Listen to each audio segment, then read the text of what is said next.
E aí, galera, começando mais um podcast. Hoje eu conto com a ilustre participação, né? O último também foi com essas duas pessoas, mas hoje vai ser sobre outro tema, sobre outro assunto. Thales Sobral Muito prazer, cara. e David Ximenes. Meu amigo aqui é top, viu? Só canto de revelação. Aleluia! Ai. Você que não viu o último podcast, pode assistir, ficou assim sensacional. A gente falou sobre lei e graça, então não perde, assiste o outro, assiste esse também. Escuta, né? Está disponível no YouTube também com vídeo e áudio. E escuta também nas plataformas e enfim. Sem muita enrolação, bora o podcast de hoje que a gente vai falar sobre comunhão. Meu amigo. Né? Para falar comunhão, a gente tem que entender primeiro o que é comunhão, né? O que seria comunhão? Essa palavra tão dita nas igrejas brasileiras, o que seria comunhão? Comunhão vem da palavra grega koinonia, né? Segundo o Strong. Cara, a gente tava pensando aqui, falando de comunhão, né? E aí eu ia falar de um texto, que eu vou falar também, mas eu queria começar falando sobre outro, que eu acho que você vai gostar demais, certo? Gênesis 1. Rapaz. Gênesis 1. Aí é uma coisa... Elohim, Yahvé Elohim, né? Ali, Davi pode explicar depois de uma forma mais, mais aplicável, mas Yahvé Elohim significa três. Não três, mas é Deus em plural. Yahvé Elohim, o M no final, diz respeito ao plural, no hebraico, não é isso? Então ali a gente consegue ver o Pai, o Filho e o Espírito sendo o Pai, né, criador de todas as coisas, sendo o Filho, o próprio Verbo, e o Espírito, né, do Deus ali criando tudo. Esquece a comunhão perfeita. Né? E tem até um outro termo, mas eu não me lembro bem. Bem, eu acho que define comunhão é mais do que aglomeração de pessoas, né? Que agora a gente tem que dar um cuidado. Comunhão, que definiria comunhão, eu acho que seria a unidade. Amém. A unidade de pensamento, a unidade de ação, a unidade de reação, a unidade estável de crescimento, de multiplicação. Acho que a unidade é o que define, é a base da comunhão. As ramificações aí vão se fazer. Amém. E uma unidade tão perfeita que reflete na mesma unidade de Elohim. Deus, Pai, Filho e Espírito Santo. Três diferentes, mas que são um. Deus triuno, unidade perfeita. Um ciclo perfeito. Perfeito. Amém. Essa comunhão, né? A gente está com a Bíblia aberta. Onde é que a gente poderia encontrar um exemplo prático disso aí? O clássico de Thales. Cara, eu amo esses versículos porque eles falam muito no meu coração, certo? Amém. Então aqui eu quero tratar sobre o início da igreja. Jesus, ele andava em comunhão com os apóstolos. Na verdade, Jesus ele não era acompanhado apenas de 12, né? Era um grupo vários, que acompanhava ele, mas 12 eram mais próximos. E talvez esses 12 tivessem mais comunhão com Jesus. Ainda tinham 3 que eram mais íntimos ainda. Perfeito. Então, mas quando Jesus subiu aos céus, e o Espírito Santo, no próprio Atos 2, desceu sobre eles, capacitando eles, surgiu ali a igreja, teve aquela pregação ali de Pedro, 3.000 pessoas converteram. Mas eu queria dizer, comunhão na Bíblia tem diz respeito a Atos 2, a partir do verso 42, que diz assim: e perseveraram na doutrina dos apóstolos, na comunhão, no partir do pão e nas orações. E aí o último versículo, verso 47, diz assim: louvando ao Senhor e contando com a simpatia de todo o povo. Enquanto isso, acrescentava-lhes o Senhor, dia a dia, os que iam sendo salvos. Eu escolhi esse versículo porque aqui diz respeito a algo tão natural. Eles apenas estavam juntos, orando, havendo o ensino dos apóstolos, partindo do pão e era aquele tempo de mesa, sabe? O ensino. E aí eu leio o final porque eles louvavam o Senhor, eles contavam com a aprovação do povo. E contar com a aprovação do povo não diz respeito a agradar a homens, diz respeito a... Os caras eram tão conectados com Deus que qualquer pessoa entendia que ali era Deus que estava ali com os caras. E o Senhor ia acrescentando aqueles que iam sendo salvos. Amém. Então a comunhão, na Bíblia, eu encontro esse versículo, eu poderia dizer assim: a comunhão gera multiplicação. Amém. Comunhão saudável gera uma multiplicação. Perfeito. Né? E eu acho muito interessante essa parte do final. e acrescentavam os que iam sendo salvos. Uhum. E eu acho que isso é algo que marca bastante a gente, a nossa história, porque a gente falava muito sobre isso, né? Eu lembro que a gente tirava foto do nosso ministério, que a gente é da Igreja Batista Farol, né? E eu lembro que, assim, quando ainda era muito pequeno, antes até, quando ainda a gente se reunia em uma casa, fazia reuniões de oração, e a gente tirava foto e a gente sempre colocava isso na legenda, e acrescentava os que iam sendo salvos. Uhum. Eu acho que, caramba, isso é muito lindo, porque o corpo vai se completando, Uhum. até que Cristo venha. Amém. Perfeito. Amém. E outra coisa também que muito massa aí, acrescentando o que vocês estão falando, tu até falou da comunhão da ação e da reação. Eu me lembrei de um dos princípios das leis de Newton, né, aplicando, tipo, só exemplificando na física. Meu amigo, você é um garoto exemplar. É que para toda ação tem uma reação, né? Mas isso aí ocorre em corpos diferentes. Então é tipo assim, eu gero uma ação em outra pessoa que reage de certa forma, que esse outro corpo, outra pessoa gera ação em outra e assim sucessivas Ações e reações. São as sucessões que se Sucessões, sucedem sucessivamente. senhores. Hernandes Profeta. É isso aí. Então, como é que a gente poderia, tipo assim, relacionar a comunhão que a gente tem com o nosso Senhor na igreja? Acho que... Quer começar? Rapaz, é o seguinte. Eu acho que se você me conhece um pouco, eu vou abrir em Gênesis. Um é Gênesis, outro é Atos e tudo é do Senhor. Ó, guarda aí que vai vir uma série aí sobre Gênesis, viu? Eita, vai ser benção, viu? Ó, vamos lá. Se você for lá em Gênesis 1:26, e com certeza você já escutou essa história, porque todo mundo já escutou essa história, mas eu vou ler para você. Vamos lá. E disse Deus: façamos um homem, e um negócio interessante, eu estava nem pensando em falar sobre isso, mas como Thales bem disse, Elohim, e tem aqui, façamos. Na cultura judaica, às vezes, por eles não acreditarem na Trindade, eles falam que era comunhão com anjo e tudo mais. Mas como é que pode ser comunhão com anjo se a nossa imagem é a nossa semelhança? Se um anjo não é como Deus. É verdade, perfeito. Perfeito? Então aqui façamos, a gente já pode ver o nosso Deus, que é um Deus triuno, Pai, Filho e Espírito Santo, todos envolvidos na criação do homem. Nosso primeiro exemplo de comunhão em Gênesis, na Bíblia, não o primeiro, mas o primeiro que a gente relatou, segundo, na verdade, que a gente relatou aqui na nossa conversa. E vamos lá. O homem, a nossa imagem e semelhança, o homem, a nossa imagem conforme a nossa semelhança. Aí tem aqui, e domine sobre ele os peixes do mar, as aves do céu, sobre o gado, sobre toda a terra, sobre todo réptil que se move. E criou Deus o homem à sua imagem, e a imagem de Deus o criou. O homem e a mulher os criou. Pronto. Agora você pode estar questionando, porque se você conhece a história de Gênesis, você sabe que Deus primeiro ele formou o corpo de Adão do barro, soprou sobre ele, e a junção do sopro de Deus, que é o espírito de vida, com aquele boneco de barro, formou o homem, se juntaram e ele tornou-se alma vivente. Amém. Mas aqui na Bíblia a gente acabou de ler e viu que Deus criou homem e mulher ao mesmo tempo. Então, a Bíblia está errada? A Bíblia está se contradizendo? Claro que não, né? Qual é a explicação que chegamos a isso? A explicação não, mas eu vou usar uma palavra muito melhor colocada. A revelação. Que Aleluia.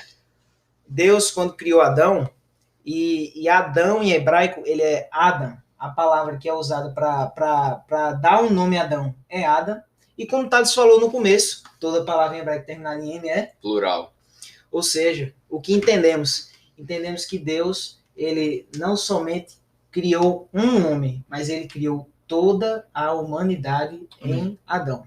Eu acho que para completar isso que Davi falou, e já é muito completo, é entender assim, a comunhão que temos com Deus, ele afeta diretamente a comunhão que temos enquanto igreja. Uhum. Podemos disfarçar uma comunhão enquanto igreja, mas nada se comparará a uma comunhão com Deus que ramifica, que frutifica, que multiplica na sua igreja. E aqui com sua igreja eu não estou dizendo aumento de membros, eu estou dizendo frutos. E frutos não necessariamente precisam ser membros. Ações ministeriais, viagens missionárias, abençoar missionários, isso tudo é Amém. É um tipo de comunhão que, de certa forma, ali vai estar trazendo harmonia para o corpo de Cristo. Amém. Então, eu acredito que é essa sequência mesmo, entender que é algo meu com Deus, relacional mesmo, um relacionamento de intimidade, e que isso tem que transbordar nas minhas relações interpessoais, na sociedade. Eu gostaria de destacar aqui Tiago 4,4, cara. Tiago 4,4 vai dizer assim: infiéis, não compreendeste que a amizade do mundo é inimiga de Deus? Aquele, pois, que quiser ser amigo do mundo, constitui-se inimigo de Deus. Aqui não está falando de desrespeito às pessoas terem amizades seculares. Aqui está falando de desrespeito às pessoas serem fiéis ao Senhor. Uhum. Aqui a palavra aqui é usada é filia, o termo grego. É a ideia de uma relação recíproca, tá ligado? Então, tipo assim, eu preciso ser recíproco em comunhão com Deus que decidiu ter comunhão comigo. Deus criou. Ali dá uma expressão de compartilhar. Deus criou algo. E Deus, ele... Eu vou até usar aqui uma frase que a gente aprendeu agora, mais cedo, antes da gente fazer aquilo. Deus não existe. Deus é. Deus é. Deus é. Forte, viu? Ele não é forte. Ele não precisava, mas ele criou. Ele compartilhou. Forte foi a revelação, mas o nosso Deus é forte, ele é poderoso, Aleluia. Ele é a resposta da sua pergunta, ele é a sua salvação, ele é a sua cura, ele é tudo. Aleluia. Bem, só para concluir, amigos do mundo, amigos de Deus não dá certo. Uhum. Então a gente entende Musiquinha de... a comunhão. Qual o nome? Aline Barros? É. Aquela de criança. Somos como... Não, cara, sou amigo de Deus, inimigo do mal. Amém. Então, eu só entendo que comunhão significa de fato quando eu sou amigo de Deus. Amém. Sendo amigo de Deus, eu consigo ser amigo dos outros de forma santa, porque eu copio algo que eu tenho com o Senhor. Acho que é isso. E assim, também, retomando o que eu estava falando em relação a Adão, de Adão ele ser toda a humanidade. Então a gente entende que por Adão ser toda a humanidade, depois que Adão ele dormiu, entre aspas ele dormiu, mas na verdade ele morreu. Só que como não existia pecado antes, a Bíblia fala que ele dormiu. Por exemplo, a gente que somos salvos e temos o Espírito Santo, a Bíblia não fala que a gente vai morrer, a gente vai dormir. Perfeito. Porque a morte só existe para pecado. O pecado é consequência. Ou a morte é consequência do pecado. Morte, salário. Enfim. Pecado. E depois Adão pecou. E pecamos junto com Adão, porque a gente estava em Adão. E depois, a gente não, depois que Adão foi ter filhos e tudo mais, que iam se espalhando, saindo, de fato se tornando carne mesmo, como é que eu tava? Peraí. Depois que a gente foi se tornando carne, a gente não era mais imagem de Deus, como era Adão no princípio. A gente é imagem conforme a semelhança de Adão. Isso fala bem especificamente em Gênesis 5, que eu não vou ler agora. E assim, de novo, essa questão do homem coletivo, né? E aqui, ó, a gente pode ver em 1 Coríntios 15, 45, e diz assim, ó, assim também está escrito, o primeiro homem, Adão, foi feito alma vivente, e o último Adão, aquilo que a gente estava falando, em espírito vivificante. Então, entenda, Deus enxerga a humanidade como apenas dois homens. O primeiro Adão e o último Adão. O último Adão. Né? O último Adão, se você não entendeu, o último Adão, nada de segundo. Não é segundo, porque não precisamos de um terceiro. Já temos o último. Amém? Amém. E aqui, só complementando, Efésios 2, do 15. Na verdade, eu vou ler do 14, e eu vou ler o 14 e 15. Porque ele é a nossa paz, o qual ambos os povos fez um. Ambos os povos fez um, derrubando a parede que separava, que estava no meio. Na carne desfez a humanidade, na sua carne, a carne de Cristo, desfez a inimizade, isto é, a lei e os mandamentos, que consistiam em ordenanças, para criar em si, de dois, que são os judeus e gentios, um novo homem fazendo a paz.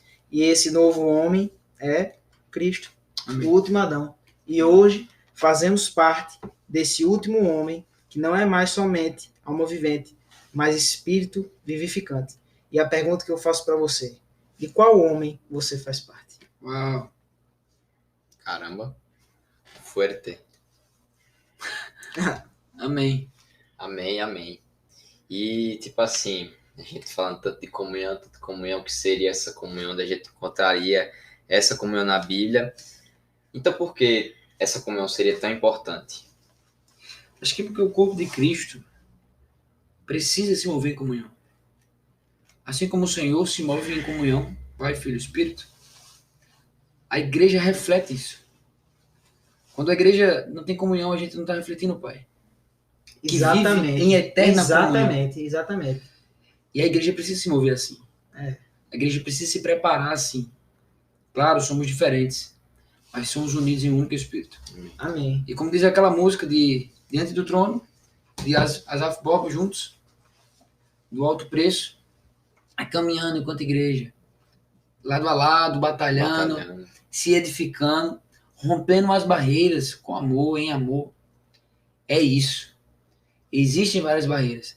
E Satanás entende o poder da comunhão que tem entre os santos. Senão, ele não focaria em destruir tanto. É verdade. Então, entendendo isso que eu posso dizer, é de suma importância. Uhum.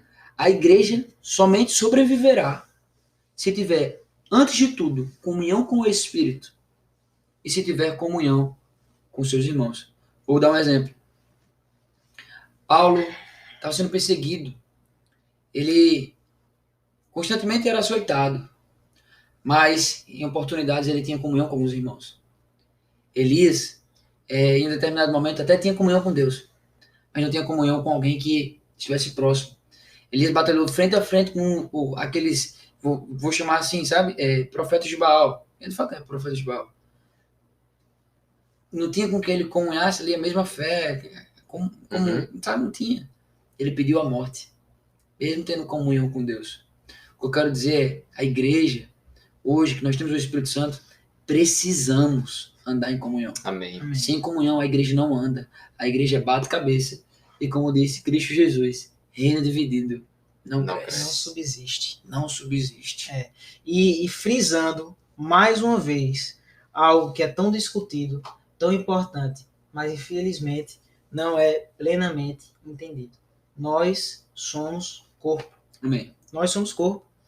Como você bem disse, somos diferentes, mas unidos pelo mesmo Espírito.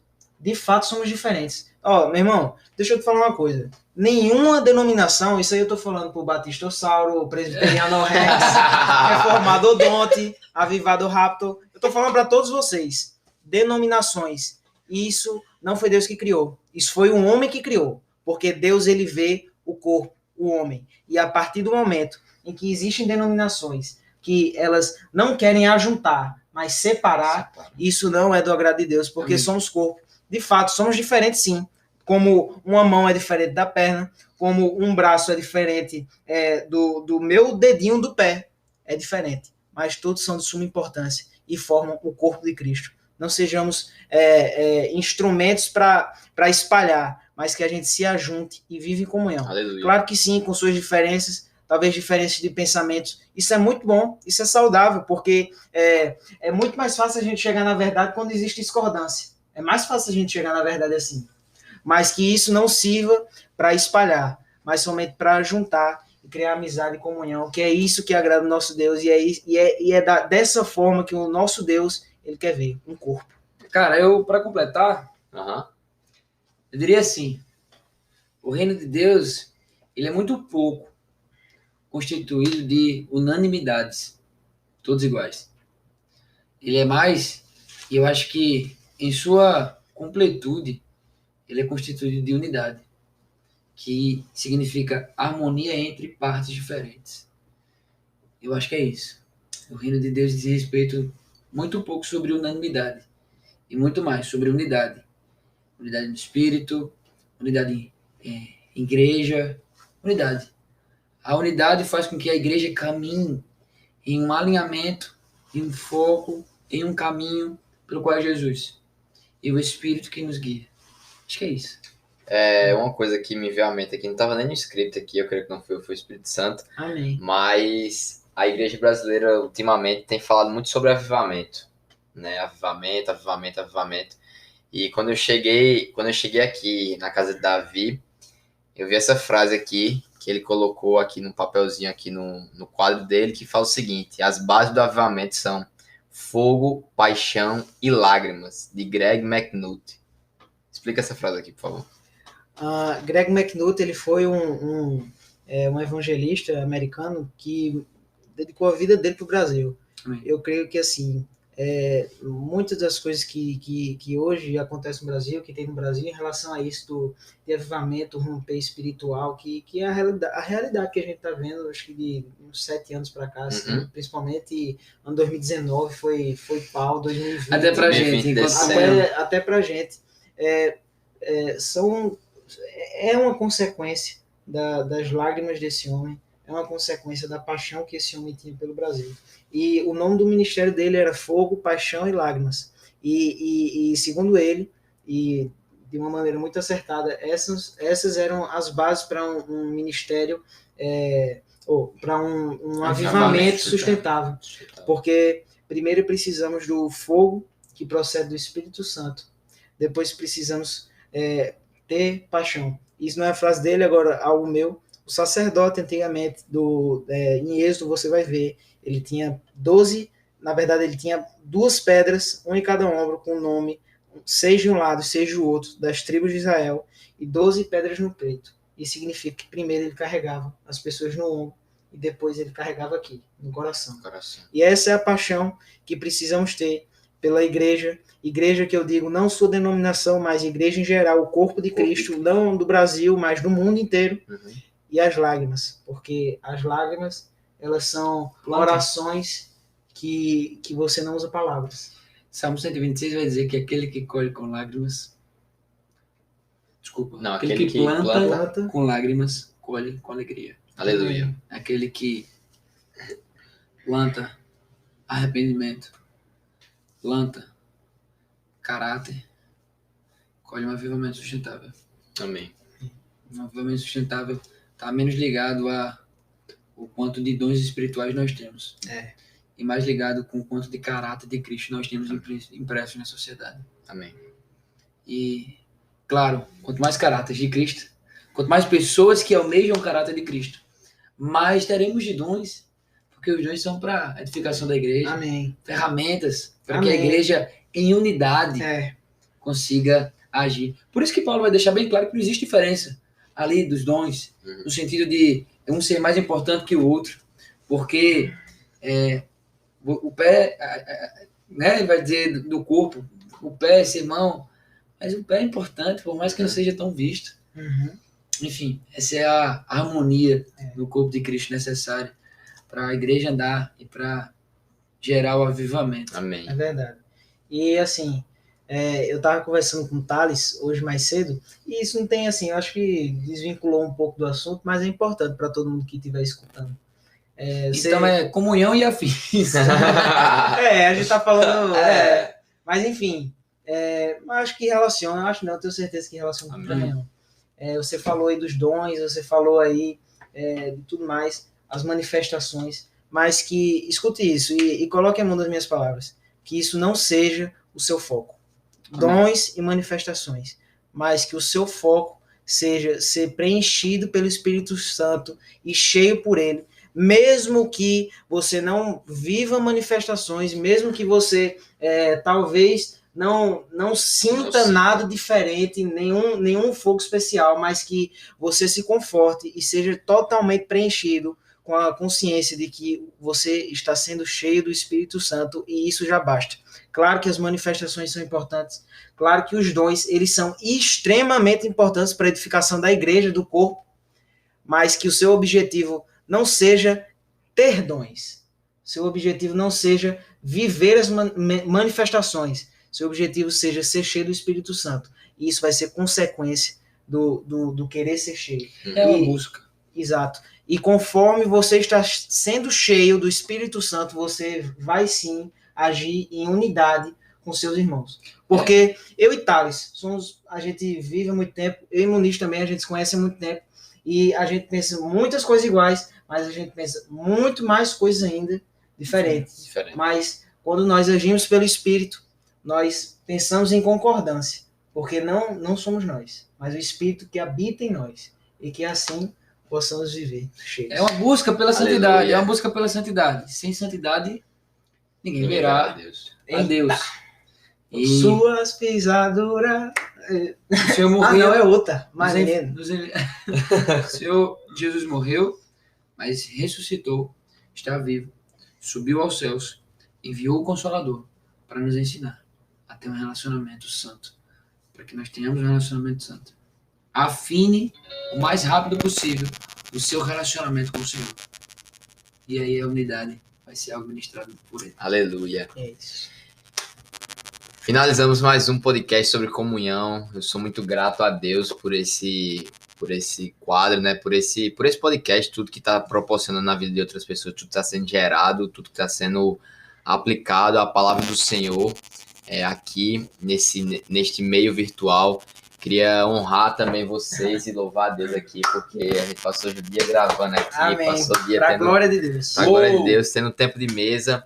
Se você gostou, compartilha, manda pra galera, marca a gente no Instagram, poste em tudo, meu irmão, para que essa palavra seja compartilhada para todo mundo. Amém. Deus abençoe vocês, um abraço, tamo junto, valeu, falou. Au revoir. Tchau.